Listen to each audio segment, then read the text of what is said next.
કથા રે.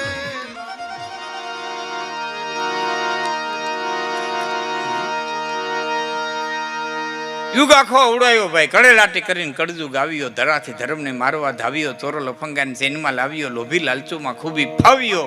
રાતેદી ખેડૂતો હરખથી આંકતા, નવ નવ કોહે તાગ ન આપતા, નવ કોહી વાયુ થતી, નવ નવ કોહે તાગ ન આપતા, એ હુકાઈ ગયું હરવાણીઓ થપાટેક લાગતા, કરી દીધા નવાણને કાકરા ભાગતા, રીવને ગૌતર ગાયુંને તારવા, ધ્રુજે કૃષ્ણ હવે તું તારવા, અહીં રાજા મીંડા છે રેતને મારવા, તો કેને દે પ્રદાને ધણી હવે ધારવા, છતેદી અંધારા ઘોર છે રાજમાં, સૌ પીડ્યા છે સ્વાર્થના કાજમાં, ધતિંગ વિધા છે ધર્મના નાજમાં, અને નથી કોઈ હોવારું હોવે અહીં લાજમાં. હા, ધર્મને એટલો ઘૂંસવી નાખ્યો, હવે ચિગમ જેવો કરી નાખ્યો, નથી થૂકી હકતા નથી ગળે ઉતારી હકતા. એવો ધર્મ, અને એટલી બધી ધર્મની તને કહો, આમ ટીવી ખોલો એટલે એક ધારો કથાઓનો મારો, સિરિયલ જોવો તો ઉપદેશ, ડાયરા જોવો તો ઉપદેશ, ઉપદેશનો મારો, વોટ્સઅપ ખોલો તો ઉપદેશ, ફેસબુક ખોલો તો ઉપદેશ, મેસેજ ખોલો. આપણને દુનિયા આખી સુધરી ગઈ, આપણે એક જ બગડી ગયા. આપણને આખી દુનિયા સુધરી ગઈ, આપણે રહી ગયા. સવારમાં તાજા તાજા વશિષ્ઠ વિશ્વામિત્ર બેસી ગયા હોય, નહીં તાજા તાજા વશિષ્ઠ જ્ઞાન દેવા, આમ કરવું જોઈએ, આમ કરવું જોઈએ, આમ કરવું જોઈએ. હા હા, તાજા થાય.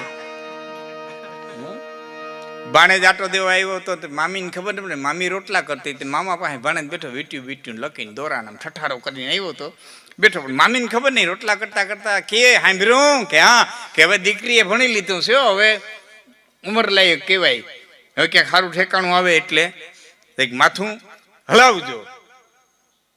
એટલે મામાએ એટલું કીધું, ઓસરીને બેઠા બેઠા, કે પહેલી બાજરો લઈ આવતો છે, ભાણે જઈ છે ને તો આપણે દીકરી દઈ દે. હું તા તો એ વીટી વીટીયું કાઢીને કોથરપાથરી હેઠો બેસી ગયો. એટલે મામાએ કીધું, તાજા ગરીબડી ના થાય ને એને નથી દેવી, મારે તો હાડનો ગરીબ હોય તો તાજે તાજા ગરીબડી ના થાય ને.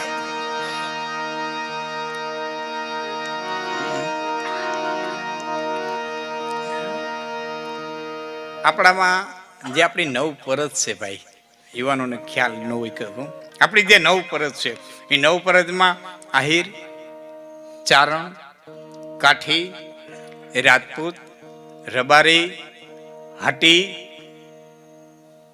પરિજ્યા હોની, રાજગોર બ્રાહ્મણ અને મેર, આપણી આ નવ પરત છે.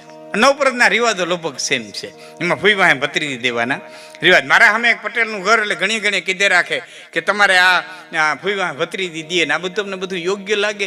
મેં કીધું યોગ્ય લાગે કે ન લાગે એની મને ખબર નથી, પણ એક વાત નક્કી છે કે કુંતાજીની પાછળ સુભદ્રાજી દેવાના હતા અને સુભદ્રાજીની પાછળ સુરેખાજી દેવાના હતા. કૃષ્ણે આ રિવાજ રાખ્યો હતો, એટલે કૃષ્ણ કરતા હું ડાયો નથી એટલી મને ખબર છે.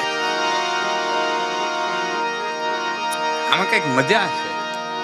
અટાણે અઘરું બહુ થઈ ગયું, માગું નાખો એટલે પેલો જવાબ એ જ, અમારો હમણાં વિચાર નથી. કોઈ પણ માગું નાખે ને એટલે પેલો જવાબ એ જ, અમારો હમણાં વિચાર નથી. કેતી છે કયો તે દી આવી 3 વર્ષ યાદ કયો છો? અને એમાં હગાઈનું નક્કી થાય શરતું મુકાય, મારી દીકરી આમ નહીં કરે, મારી દીકરી ખેતરે નહીં જાય, ઢોરનું નહીં કરે, માહિંદા નહીં કરે, ઓલું નહીં કરે, ઓલું નહીં કરે. આમાં જેટલામાં અવતર બેઠા પૂછતો વિધાતા છો? તમે વિધાતા છો? તમે લેખ લખ્યા? તમે લેખ જોયા? દીકરી હું નકા દીકરીનો બાપે કરે, ગરદેહી અર્જુન હિજડો ભયો અરુ ગરદેહી ગોવિંદ ધેનચર આવે. ગરદેહી અર્જુન હિજડો ભયો અરુ ગરદેહી ગોવિંદ ધેનચર આવે. ગરદેહી દ્રૌપદી દાસી ભઈ અરુ ગરદેહી ભીમ રસોઈ પકાવે. પાંડવોની મહારાણી હતી, એની દાસી પણ કર્યું હતું. હારું ઠેકાણું જોઈને દીકરી દેવી એ માવતરની ફરજમાં છે, એમાં મારી ના નથી.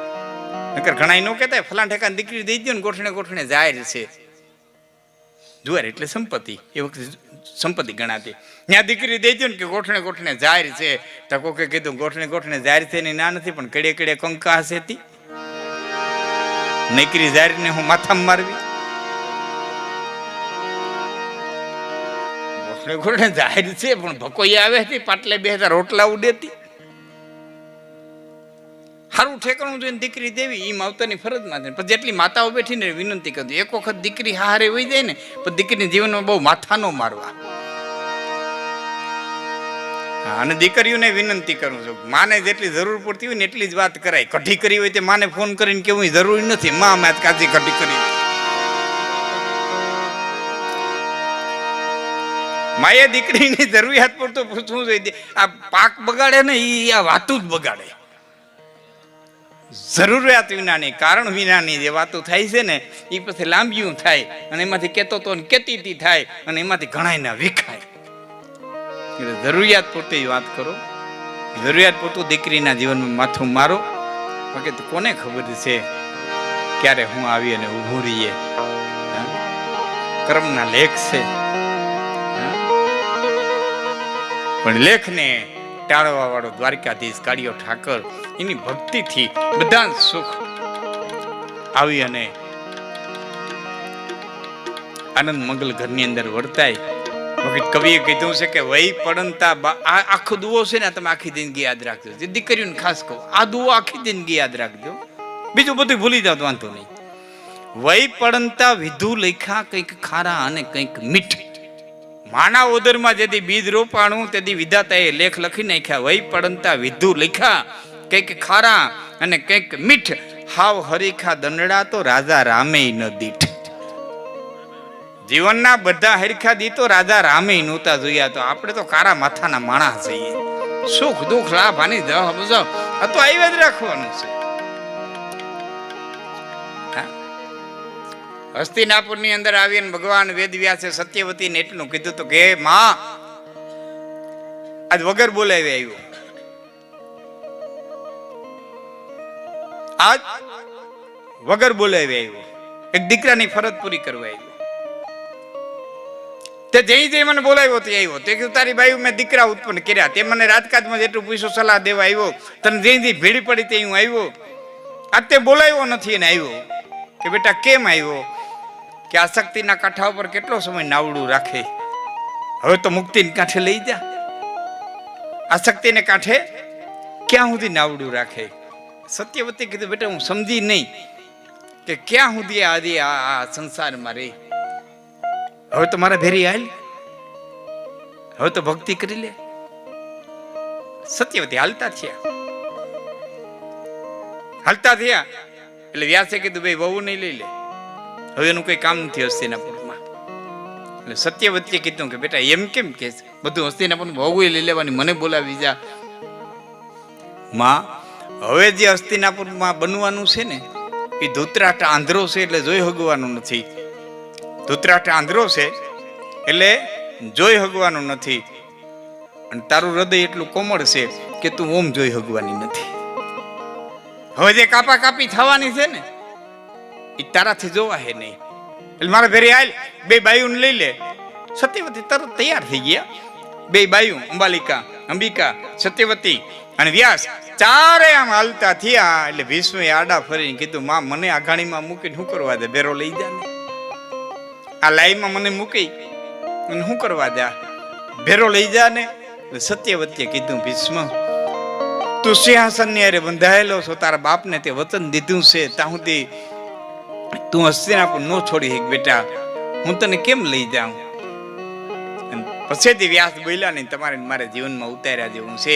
ત્યારે વ્યાસે કીધું તું ભીષ્મ તને ઈચ્છિત મૃત્યુનું વરદાન છે, તું મોતને જીતી લીધું. તે આજનો દિવસ છે ને એ ભીષ્મના મૃત્યુનો દિવસ છે. મકર સંક્રાંતિ અને બીજે દિવસે સૂર્યનારાયણ કર્ક રાશિમાંથી ઉત્તર મકર રાશિની માલિકો પ્રવેશ કર્યો આજે. ત્યારે ભીષ્મ બાણ સૈયામાંથી પ્રાણ છોડ્યા હતા. તેમ મોતને જીતી લીધું, મોતને પાછું ઠેલી દીધું. તું ધાર ત્યારે મરી છે કે ના નહીં? વ્યાસ કે સાંભળજો, ભીષ્મ કે મને લઈ જાઓ. ત્યારે વ્યાસ કે છે તે મૃત્યુને જીતી લીધું, તારી પાસે ઈચ્છિત મૃત્યુનું વરદાન છે. પણ ભીષ્મ એટલું ધ્યાન રાખજે, તારી પાસે ઈચ્છિત મૃત્યુનું વરદાન છે, ઈચ્છિત જીવનનું નહીં. તું મન પડે એમ મરી છે, મન પડે એમ જીવી ન હોય. ઈ જીવાડે તો જેમ ઈ જીવાડે એમ જીવવું પડે. તો ભીષ્મ જો એની રીતે જીવી ન શકતા હોય તો તમે હું કઈ વાડીના મૂળા છે જીવી? આપણે તો અળહિયા જેવા છીએ, આમ કરી નાખું આમ કરી નાખું. આમ જીવી લઉં, કોઈથી કાંઈ જીવાતું નથી. જેમ જીવાડે ને એમ જીવવું પડે. અખિલ બ્રહ્માંડનો માલિક જેમ જીવાડે એમ જીવવું પડે, જેમ રમાડે એમ રમવું પડે. અને એ પોતે અહીંથી રમીને ગયો છે ને કેવો રમ્યો.